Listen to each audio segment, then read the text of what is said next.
Hello world of YouTube. Sometimes when pillaging forth, one has to look back. It's something I've been doing intermittently over the last couple of years when it comes to creating music, and sometimes it can breed some interesting stepping stones in one's career.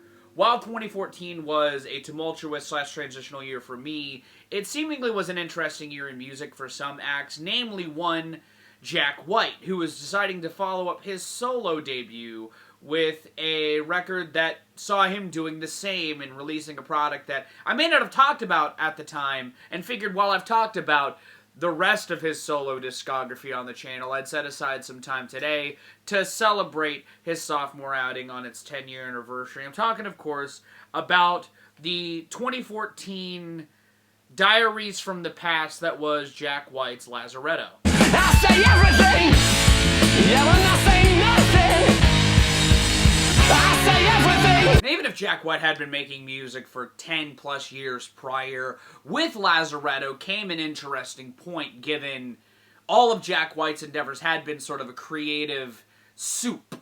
But with, his first record, Blunderbuss, being this sort of very much idiosyncratic Jack White project, it led to the question of, well, what does more of that even sound like? Which, with the first single being Highball Stepper, an instrumental where Jack White just Jack White's the fuck it up on a guitar with his iconic guitar sound, it further begged the question, is Jack really gonna do a whole lot on a follow-up to what was a solid debut, wasn't necessarily the deepest well of ideas. I will say the creative inspiration for this project is very interesting. I like the idea of stumbling upon old work and reworking it into your own current self, or at least a version of your current self. The nonsensicalness of the title track and some of its word spinning gets enhanced with Jack White's sort of bombastic guitar. Both types of swagger sort of complement each other. The same kind of feels the same on the Blackback Licorice, but that track sort of ties more into some of the central themes of love or lost to love and lust that do crop up for better or worse throughout the track listing. But the songwriting of that has that same sort of nonsensical sequences that feel very much like the lost writings found years later.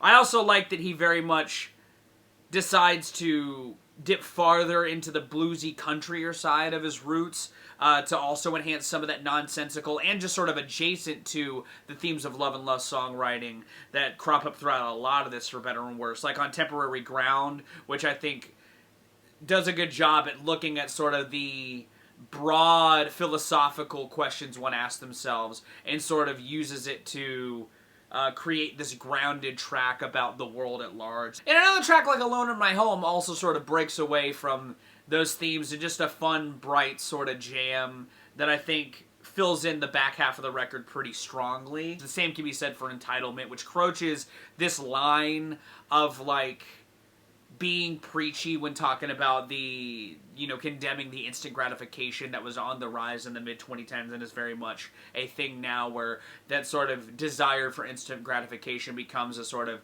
bratty inflection of sorts to some circles. But that also sort of comes back around in itself on I Think I Found the Culprit in a sort of fun sort of way, and I think that I Found the Culprit sort of does that very adaptive songwriting that this album is going for, and handles it a little bit more tactfully, but I don't think Entitlement crosses that line of being preachy, but I could see someone saying that it very much encroaches that line. When it comes to the other side of that coin, though, the sort of love and lustful style stuff, there's equally stuff that I think is handled gracefully and not so, but I think that this side of the themes are where the record's sort of shortcomings more lay.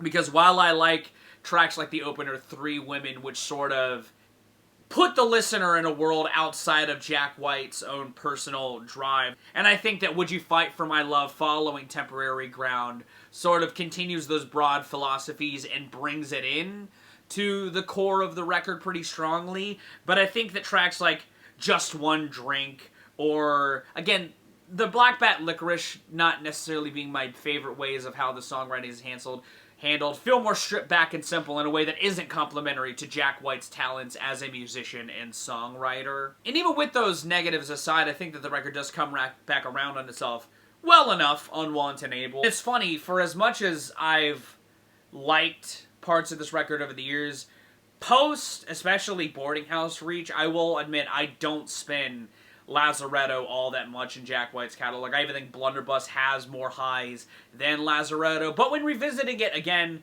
for this video, I was reminded of some of the strengths that do lie within this album's, deeper crevices. While it's not necessarily the longest record in his catalog, I also think that it's to its benefit because it's sort of in and out before a lot of the negatives really sort of stew with you as the album flies into the horizons. The thing that I find the most interesting about this record, though, is the reception it got at the time, because while there were certain corners of the internet that sort of also echoed some of the similar sentiments I had of this record, but at the same time, there's something to a limit of how much of that particular brand of blues rock-inspired topic, in terms of the evil woman thing, that I can reasonably stomach. Feeling a little caught up in itself, or feeling sort of like some of the ideas that were stemming from the inspiration of this falling a little flat. The record itself got pretty solid praise. It's a 3.5 out of 5 for Lazaretto for me. And in fact, some were sort of championing and heralding the smaller sonic pivots on here, which lend this to feeling like a transitional record in hindsight, because yeah, the bluesier and doubling down on country and some of the other, twinges on here do lend to a pivot sonically from Blunderbuss, but I just don't think it goes the full 9 in quite the ways that I feel like the follow-up to this did 5 years later. Again, it's wild. I feel like this record's more interesting idea in the rear view is its lyrics, which, again, aren't even its biggest strong suit, which leave this record, in hindsight, feeling all the more underwhelming as a slice of Jack White's discography. Which is not to say I think that this is a undiscovered classic in Jack's catalog, because I do think that for all of its highs and lows, it does land somewhere in the middle for me even now. I'd probably give this a 6, because I think that the production is really strong, and I think that the songwriting moments that are really interesting shine bright enough, but it's held back by some of its more idiosyncratic moments that feel like Jack White sort of spinning in circles creatively. However, I feel like records like this are important sometimes, because when one is stuck in a creative circle, it introduces the idea of jumping from that and creating some more ambitious and ultimately more interesting records, like I think Jack has done over the last handful of releases he has done